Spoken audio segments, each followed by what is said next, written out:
welcome to this latest edition of our Workbench blog and all the news, updates and modelling exclusives from the fascinating world of Airfix. We have something very different to the norm in this latest edition of Workbench, as we will be featuring no fewer than 3 impending model kit release additions to the current range this time around, with this trio of models all linked by both scale and subject matter. In fact, each of the models featured will be of great interest to those readers with a passion for creating engaging diorama scenes, particularly those with a leaning towards British Army operations during the post-war Cold War era. With their rugged, go-anywhere, no-nonsense reputation, several variant incarnations of the classic Land Rover design have seen extensive British military service over the years, with many thousands of these fantastic vehicles going on to wear the military colours of Britain's armed forces.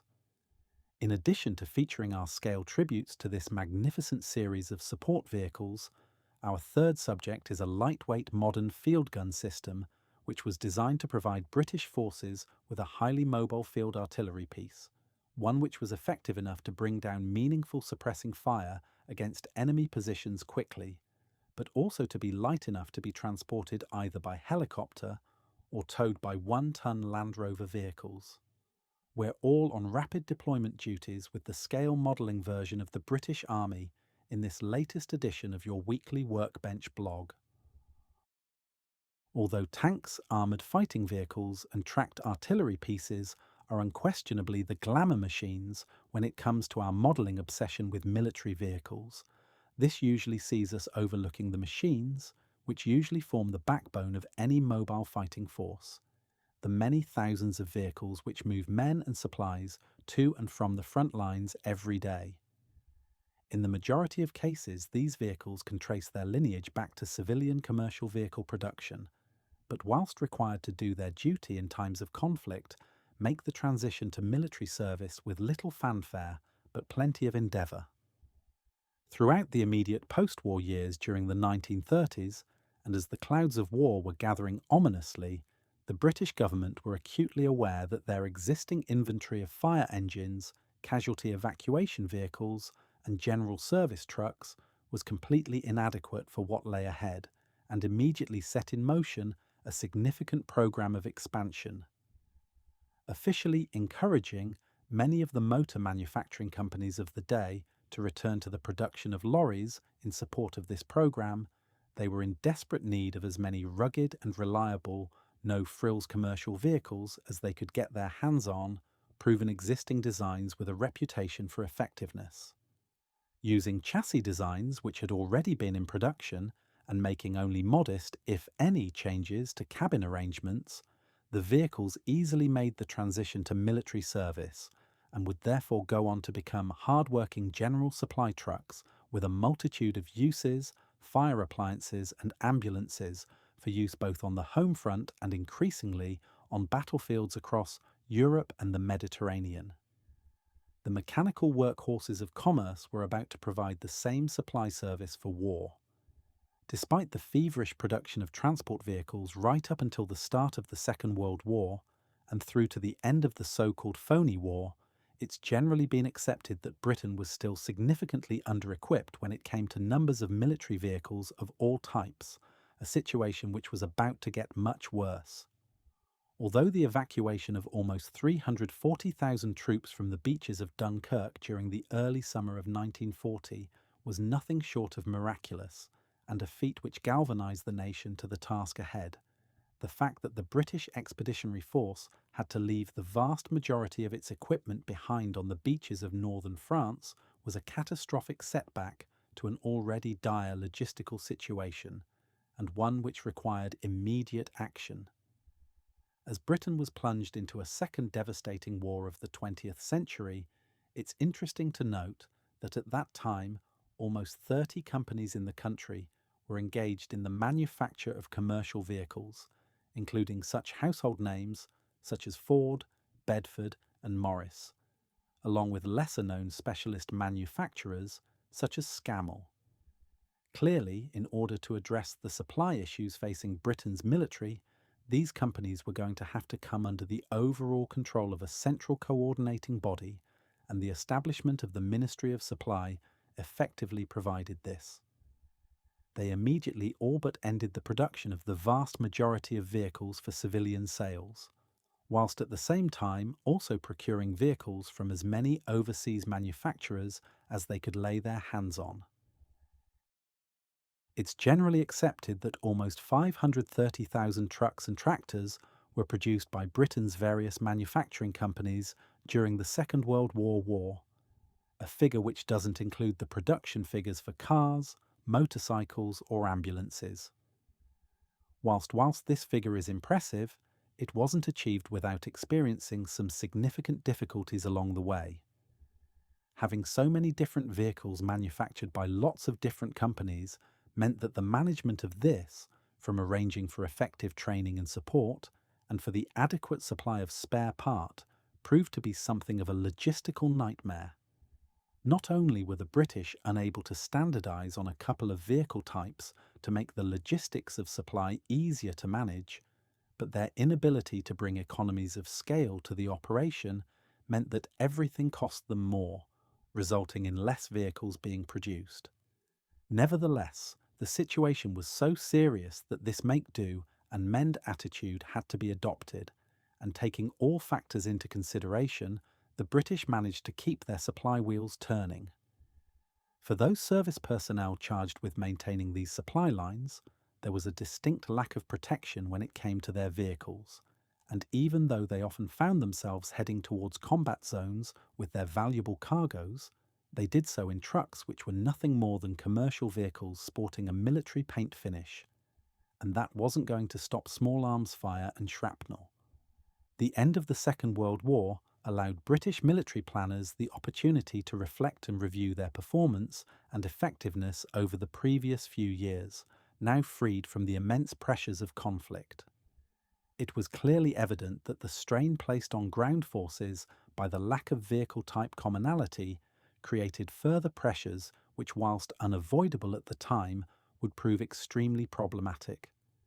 Particularly during the early part of the war, British equipment had to be abandoned in the field for the lack of availability of even the most basic of spares, such as small bolts and other seemingly insignificant parts.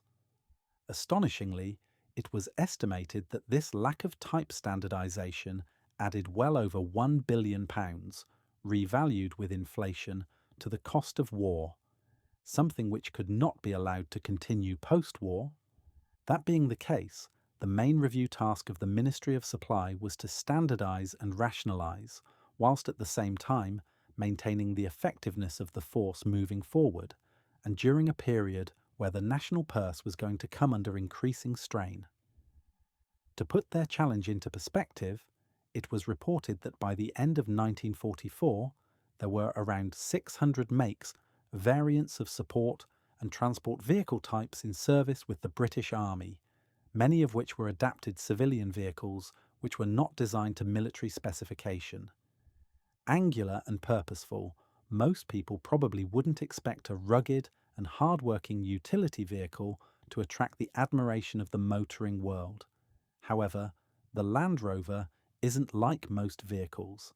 and that's exactly what this range effectively managed to do.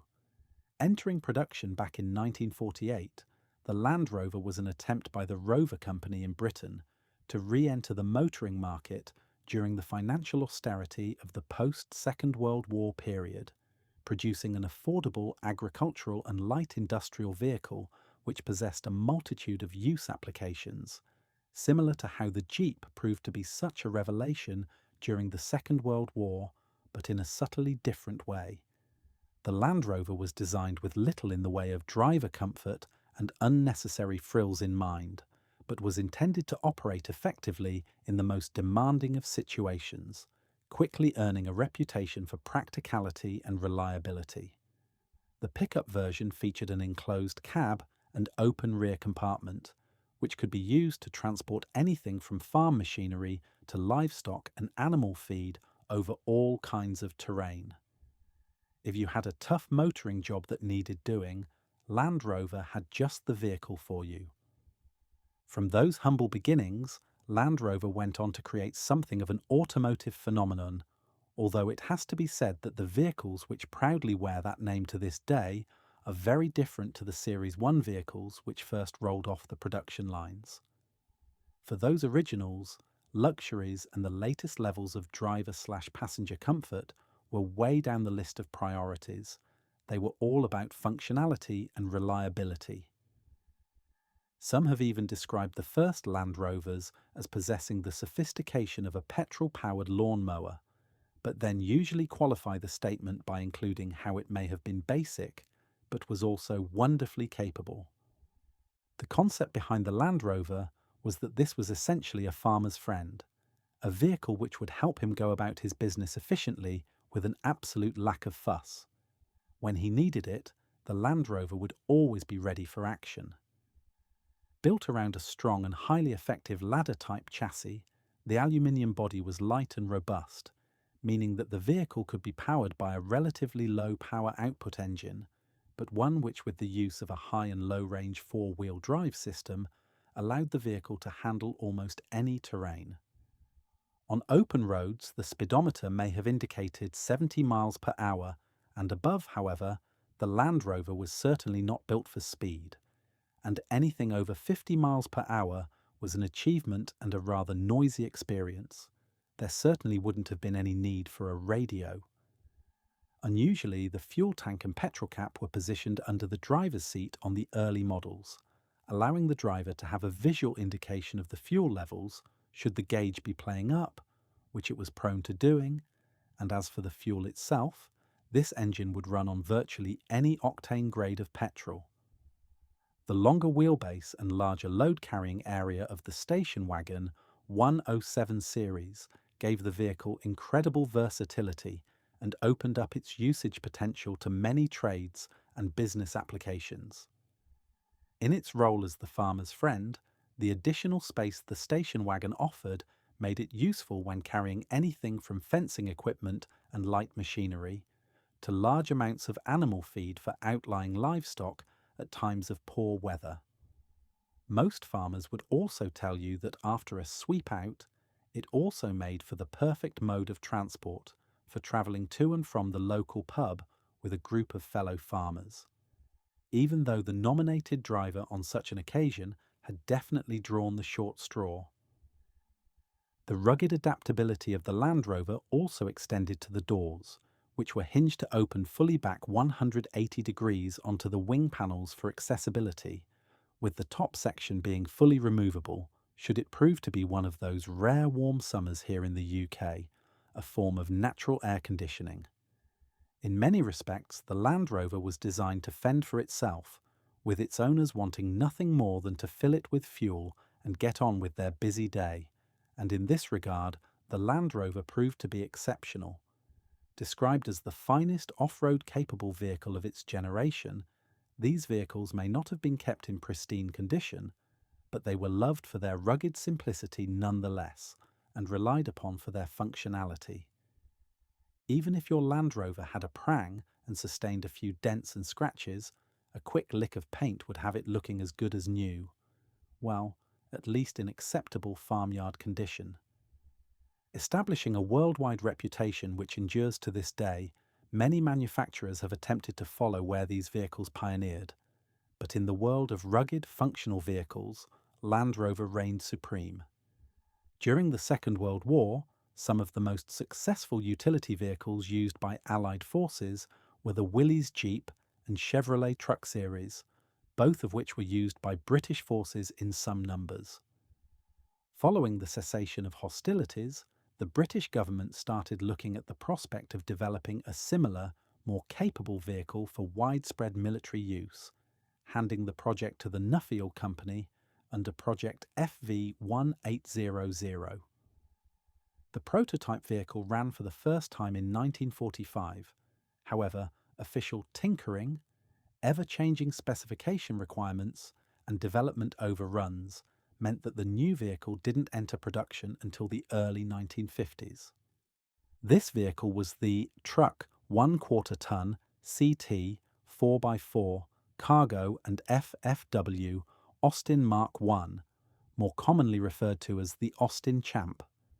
It was actually an extremely impressive vehicle, possessing great off-road performance and exceptional water-fording capabilities, and offered the British Army one of the most effective vehicles of its kind to be found anywhere in the world. Unfortunately, the Champ was of rather complex design and was incredibly expensive, both of which proved significant enough to have its use in the British military question whilst still relatively early in its service life. Alongside the Army's adoption of the Austin Champ during the early 1950s, they also procured a trial batch of Series 1 Land Rovers to see how they stacked up against their high-profile competitor, and the results were something of an eye-opener.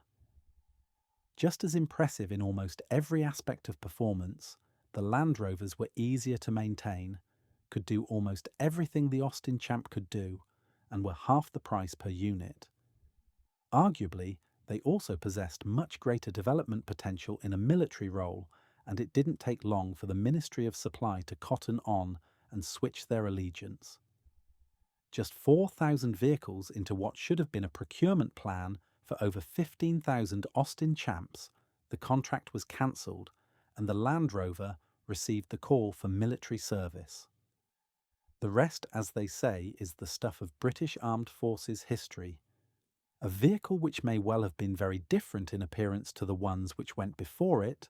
but was still 100% Land Rover in terms of performance and effectiveness. The forward control 101 Land Rovers,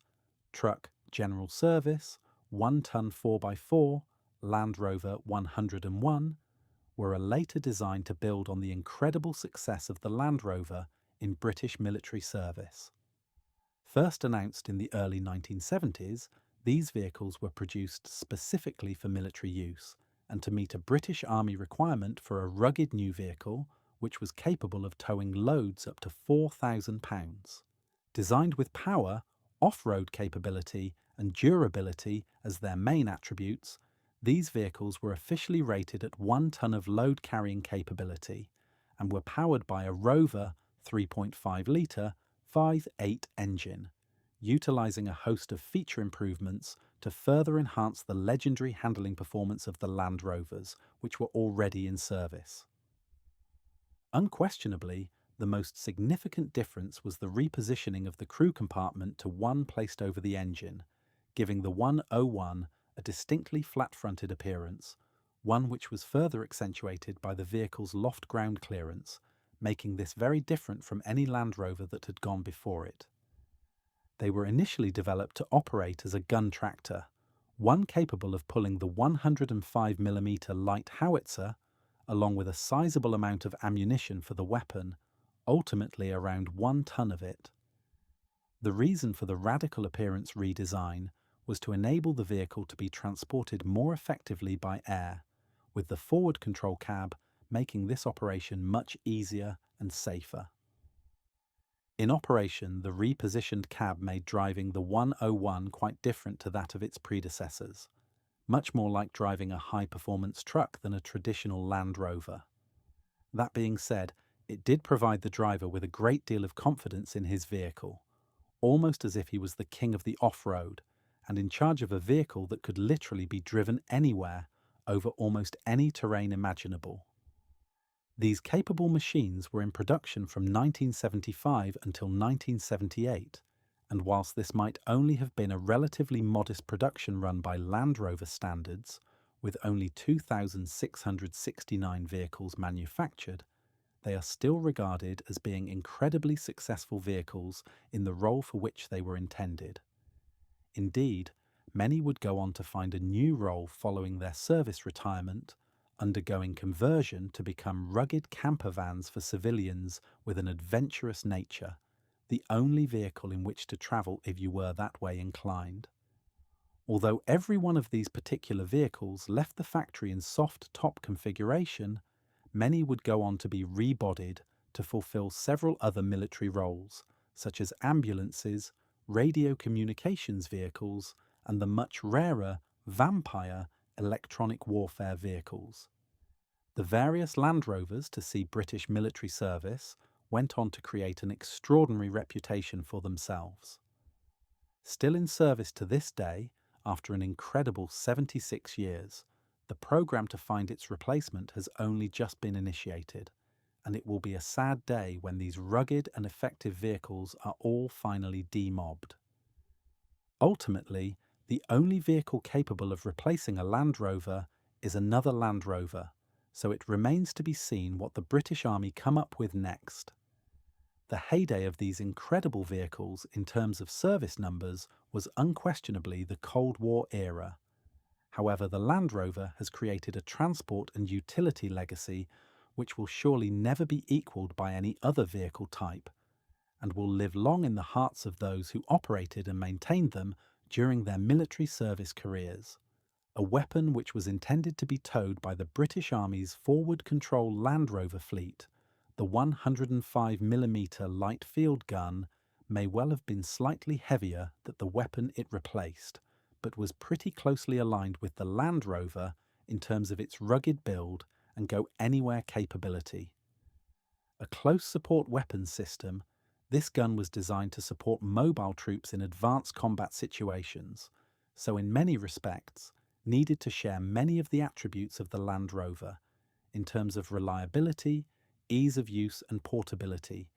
in addition to laying down meaningful artillery support as and when required.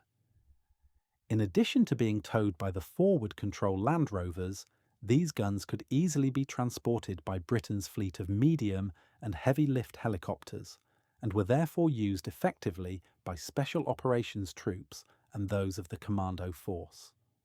The gun features an innovative cured tube rear support arrangement which is fixed and doesn't need to be splayed out prior to the gun being fired.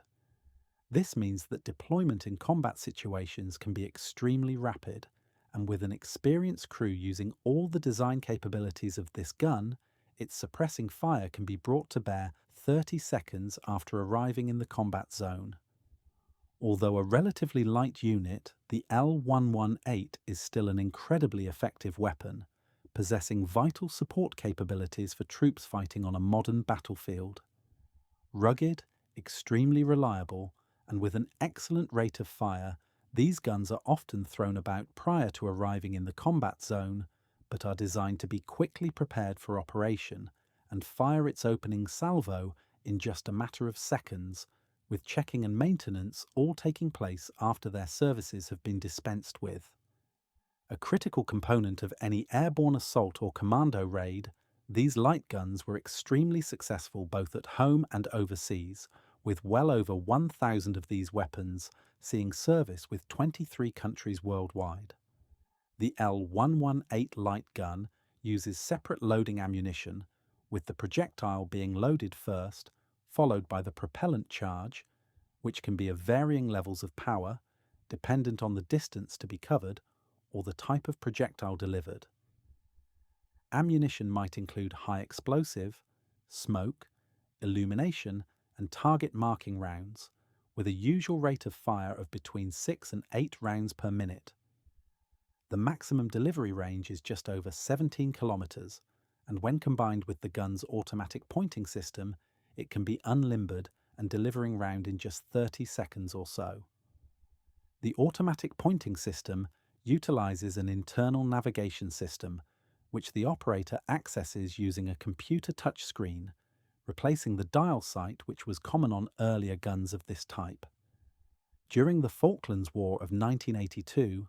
30 of these guns were used to great effect and were significant in supporting British forces in successfully retaking the islands. During the final assault against Port Stanley, these guns were positioned around the town, with each unit firing up to 400 rounds each day, a withering rate of fire which kept troops of the invading forces hunkered down in their defensive positions for the duration of the onslaught. Image U. The modeler is presented with no end of options for this delightful little field gun model, as the weapon has been produced in large number and seen service with 23 countries around the world. Entering British military service in 1976, the light gun 105mm towed howitzer remains in service to this day and has proved its capabilities many times in combat and during live fire and tactical training operations over that time. Whether being towed behind a Land Rover or underslung beneath a Chinook helicopter, these guns love to be where the action is and like nothing more than supporting operations in advanced or demanding situations. All three of the kits reviewed above have been staple fare for military and diorama modelers over the years, and as they have been becoming increasingly difficult to get hold of in recent times, their 2025 range inclusion will have come as a pleasant surprise for many. The 105mm light field gun is already in stock and available, with the two Land Rovers now also scheduled for imminent release. Please keep an eye on the Airfix website for the latest availability updates. Add diorama delights. We can't wait to see if anyone is skillful and motivated enough to create a Chinook and L 118 underslung load diorama, because that would be quite a sight. If you're planning such a thing, please do drop us a line so we can feature your build in a forthcoming edition of Workbench. We are afraid that's all we have for you in this latest edition, but we will be back next Friday with more project development updates and the very latest Airfix kit exclusives. In the meantime, we are always keen to hear your views on all things Airfix, and in particular, any thoughts and opinions you may have regarding our Workbench blog. If you would like to drop us a quick line, could we please ask that you use our Workbench at airfix.com, email for all correspondence. To revisit any of the Airfix blogs we have produced over the past 7 years or so, please head to our main Workbench hub, where you will find our entire blog back catalogue and all the Airfix design projects we have already covered. If you're watching on YouTube, please like and subscribe. If you're listening on Spotify, feel free to follow and rate us 5 stars if you've enjoyed. We'll see you next week for another installment of Workbench. This podcast audio was generated by AI using text written by a human.